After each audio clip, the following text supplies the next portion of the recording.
¿Por qué murió Jesús? Si Él era realmente el Hijo de Dios, ¿por qué se dejó morir?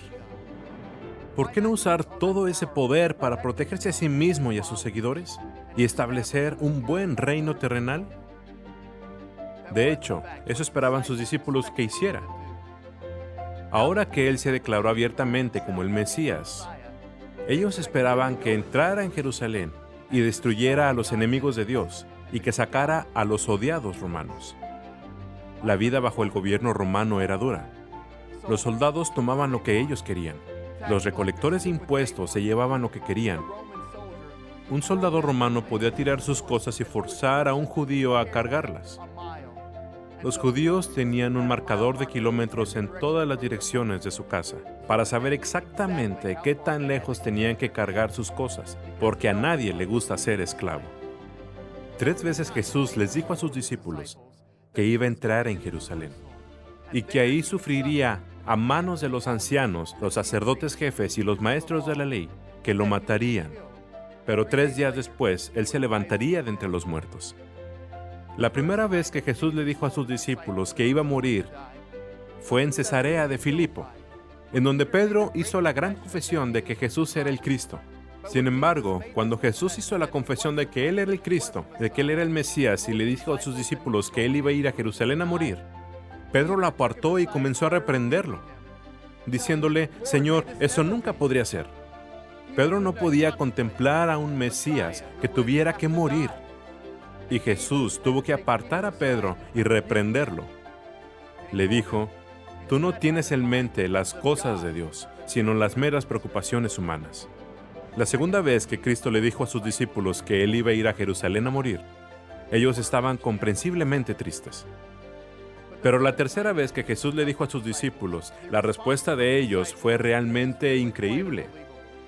Santiago y Juan, 2 de los discípulos de Jesús, fueron con su madre, y ella pidió en su nombre que Jesús les diera a sus discípulos, a sus hijos, la mano derecha y la mano izquierda del poder cuando Jesús entrara en su reino.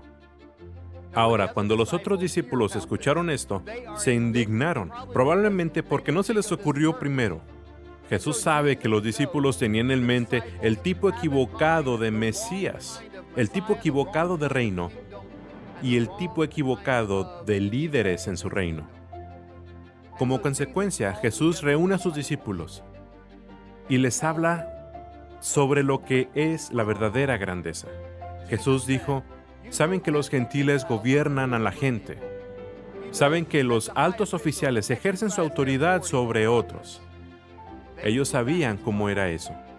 Jesús dijo: no es así con ustedes.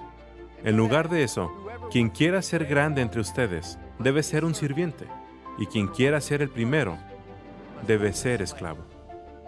Porque, dijo Él, el Hijo del Hombre no vino a ser servido, sino a servir a otros y a dar su vida como rescate por muchos.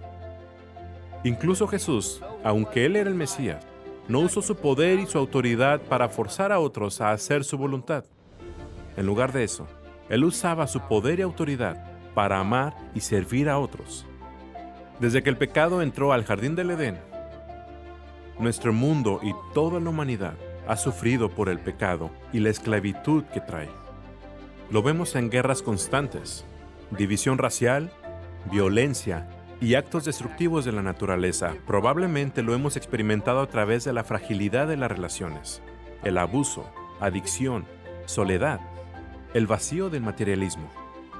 Este pecado nos esclaviza, destruyendo nuestras relaciones con Dios y entre otros. Necesitamos desesperadamente ser liberados del pecado y su esclavitud. Y esta libertad requiere un rescate, un sacrificio. Un rescate es el precio que se requiere para liberar a alguien de la esclavitud. El rescate que se requería para liberarnos del pecado y la esclavitud que ésta trae fue la muerte de Jesucristo. Hay una historia de una joven llamada Liz, la que sufría una rara y grave enfermedad. Y su única esperanza de sobrevivir era recibir una transfusión sanguínea de su hermano, de 5 años, quien también había contraído la enfermedad y había logrado sobrevivir de alguna manera, el cual había desarrollado anticuerpos contra la enfermedad. Cuando el doctor explicó al pequeño lo que se necesitaba para que su hermana viviera, el niño dudó por un momento, pero después dijo, si la salvará, lo haré. Y cuando fueron al hospital, lado a lado, y el pequeño vio el color regresar al rostro de su hermana al fluir la sangre por sus venas, él comenzó a sonreír. Pero después la sonrisa comenzó a borrarse. Y temblando, miró al doctor y le preguntó, ¿moriré de inmediato o tardará un poco? El niño no había entendido lo que se necesitaba de él. Él pensó que tenía que dar toda su sangre para que su hermana sobreviviera.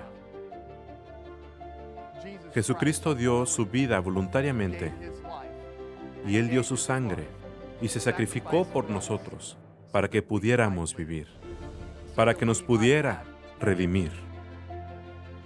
Entonces, ¿qué hay de ti? ¿De qué te quieres liberar en tu vida? ¿De qué necesitas redimirte? ¿Y cómo es para ti la redención?